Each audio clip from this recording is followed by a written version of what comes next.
Welcome to The Explainer. I am absolutely thrilled to have you here today. We are about to embark on a deep dive into the sheer, absolute fearlessness that made two specific groups the deadliest warriors of their respective eras, the Vikings and the Knights Templar. I mean, think about it. What actually happens when a human being completely removes the fear of death from the battlefield? Well, let's find out.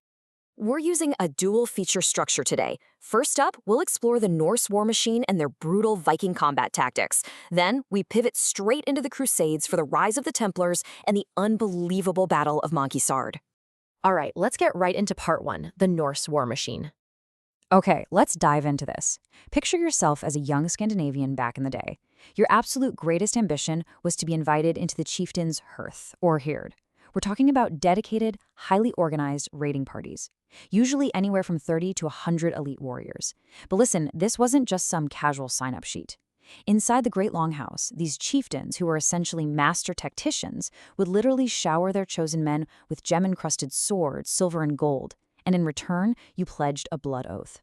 You were promising your very life for the chance to cross the sea and acquire immense movable wealth that could instantly alter your destiny.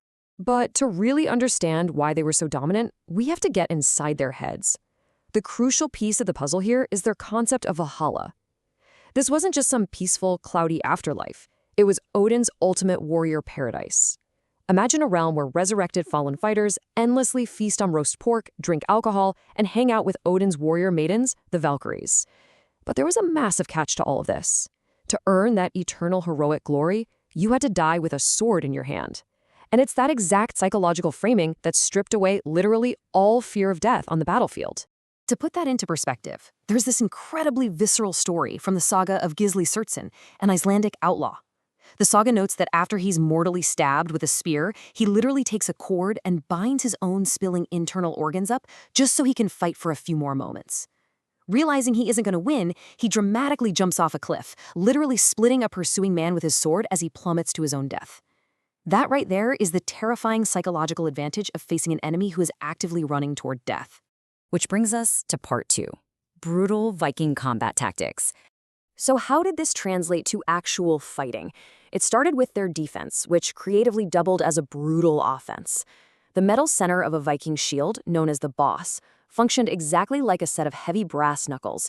In a tight, gritty, close-quarters fight, a Viking would aggressively punch forward, using that solid chunk of metal to smash an opponent's face, break a nose right beneath their helmet, or violently parry deadly strikes out of the way.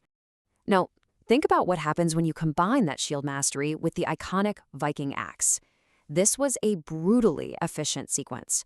Step one, you swing the axe, and this hits incredibly hard because all the mass is concentrated right at the top of the shaft. Step two, because of the natural T-junction of the axe head, a warrior would purposefully hook it right over the edge of the enemy's shield.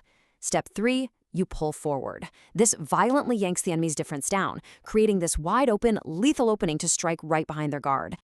But hey, chaos happens in war. What if they drop their weapons? Well, that brings us to Glima. This was a highly practical, absolutely no-rules form of Viking wrestling. The goal was simple: aggressively force the enemy to the ground by any means necessary.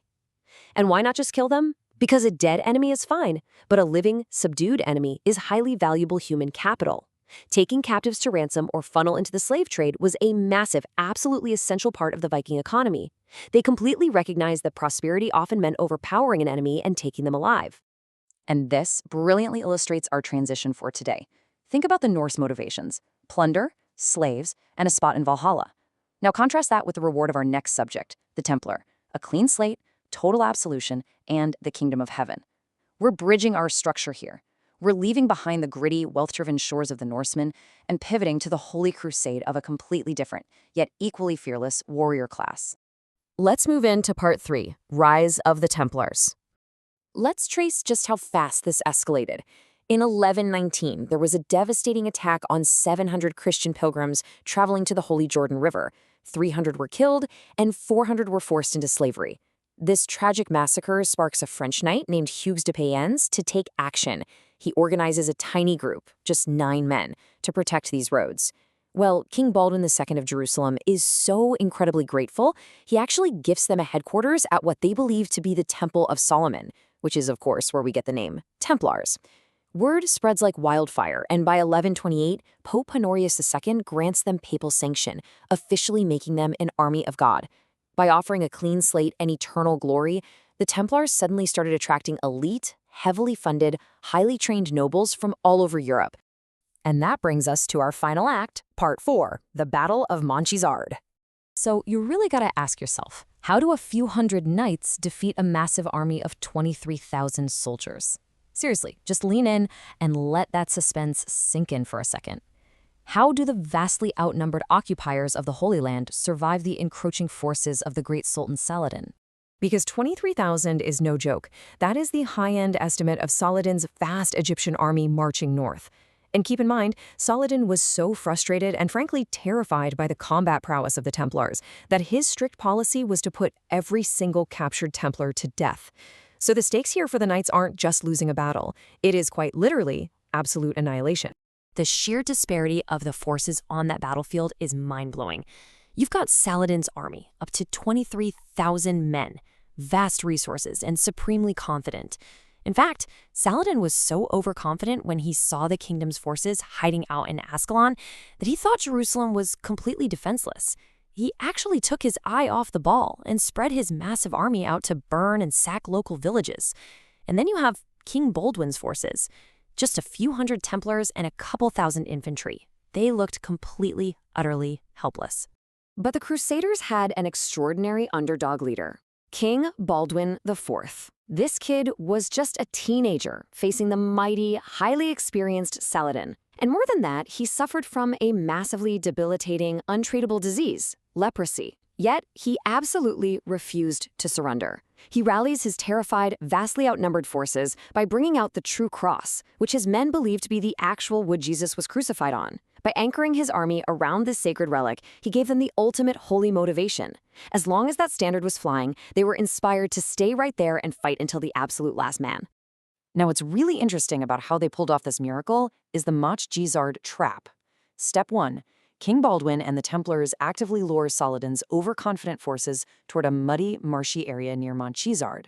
Step 2. They wait for Saladin's heavy baggage and, most crucially, his weapons train to get entirely bogged down in the mud. Step 3. With Saladin's forces disorganized and lacking their heavy weaponry, the Templars launch a massive, entirely unexpected charge. It was a brilliant use of terrain and strategy that suddenly neutralized Saladin's overwhelming numbers. And that charge? It was executed using an incredible formation known as the Templar fighting box. Just imagine this, a devastating, highly disciplined, hyper-concentrated wall of solid metal and massive warhorses charging directly into you. It was an awe-inspiring tactical maneuver. They hit the disorganized Saracen army with insane, coordinated courage.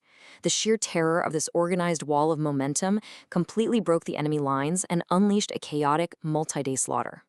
The aftermath was absolute, history-altering chaos. Saladin's massive army is completely wiped out. Utter panic overtakes the surviving enemy forces as the Crusaders relentlessly chase them down. And Saladin himself?